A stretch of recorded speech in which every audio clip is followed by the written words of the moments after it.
Bismillahirrahmanirrahim. Assalamualaikum warahmatullahi wabarakatuh. Sebelumnya perkenalkan, nama saya Riki Sandi dari Agribisnis Angkatan 23. Di sini saya akan menjelaskan mengenai cara menganalisis agresi linear berganda. Di sini sebelum menganalisis bisa mencari datanya terlebih dahulu. Kebetulan saya sudah menemukan datanya, yaitu dengan judul jumlah pelanggan, pengeluaran iklan terhadap pendapatan bulanan. Di sini langsung saja, sebelum dianalisis menggunakan SPSS, kita salin datanya terlebih dahulu. Selanjutnya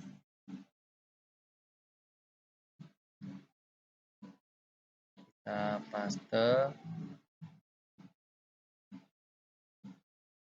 Nah, di sini sudah terpapar mengenai independen dan dependennya. Lanjut kita ke analyze, terus ke regresi, selanjutnya masuk ke ranah linear.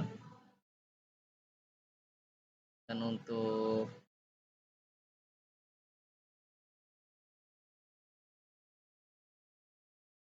dependennya itu pendapatan bulanan, dan independennya jumlah pelanggan sama pengeluaran iklan. Lalu langsung klik OK. Nah, di sini sudah dianalisis mengenai data yang tadi, sudah ketemu model summary-nya. Untuk variabel entry-nya itu, integrasi datanya itu, di sini variabel entry itu tersebut menjelaskan variabel apa saja yang merupakan variabel independen dan variabel dependent. Terlihat bahwa yang menjadi variabel independen itu adalah jumlah pelanggan, dan yang menjadi variabel dependennya itu pendapatan bulanan. Lanjut ke model summary-nya itu, interpretasi datanya yang berdasarkan tabel hasil perhitungan itu di atas terlihat bahwa nilai adjust R square-nya itu sebesar 0,873 atau bisa disebut dengan 87,3%. Artinya adalah bahwa variabel independen itu jumlah pelanggan dan pengeluaran iklan itu mampu menjelaskan variabel dependen pendapatan bulanan sebesar 87,3%, sedangkan sisanya itu sebesar 12,7%.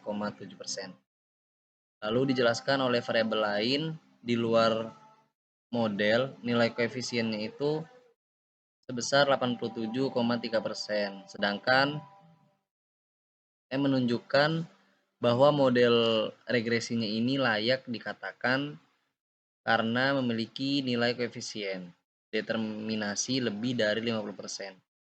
Asumsinya adalah bahwa variabel-variabel yang dimasukkan dalam model setelah mampu memberikan penjelasan lebih dari 50%. Lanjut ke ANOVA, itu interpretasi datanya itu keputusan 1, bila nilai T dihitung lebih besar dari tabel maka H1 itu diterima. Terus bila nilai T hitung itu lebih kecil dari T tabel maka H0 diterima. Berdasarkan tabel koefisien di atas dapat diketahui bahwa nilai variabel itu bahwa F hitung 100,9143 lebih besar dari T table, yaitu 2,048407, sehingga H1 itu diterima. Untuk keputusan 2, bila nilai SIK lebih kecil dari 0,05 maka H1 diterima. Bila nilai SIK lebih besar dari 0,05 itu maka H0 diterima. Berdasarkan tabel di atas dapat diketahui bahwa nilai SIK variabel jumlah pelanggan dan pendapatan bulanan sebesar 0,00 lebih kecil dari 0,05. Sehingga saat itu diterima, di mana variabel jumlah pelanggan dan pengeluaran iklan berpengaruh terhadap pendapatan bulanan. Sehingga H1 diterima. Lanjut di koefisien.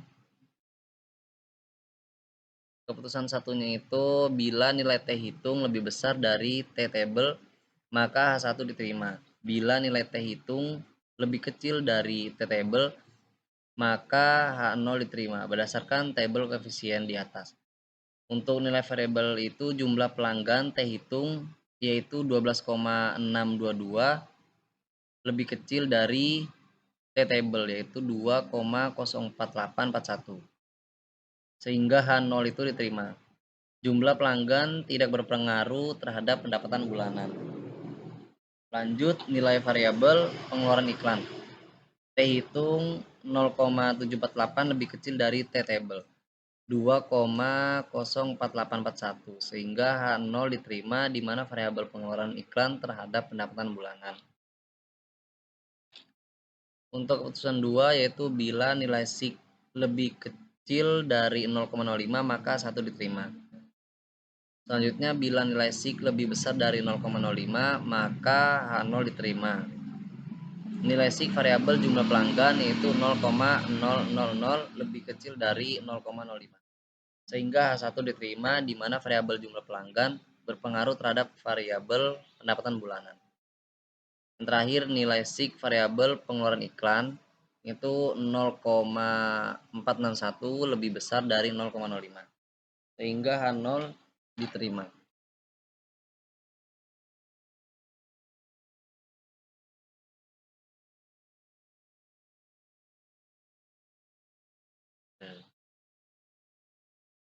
Mungkin itu saja yang bisa saya jelaskan tentang analisis regresi linier berganda. Jika ada salah kata, minta maaf. Wassalamualaikum warahmatullahi wabarakatuh.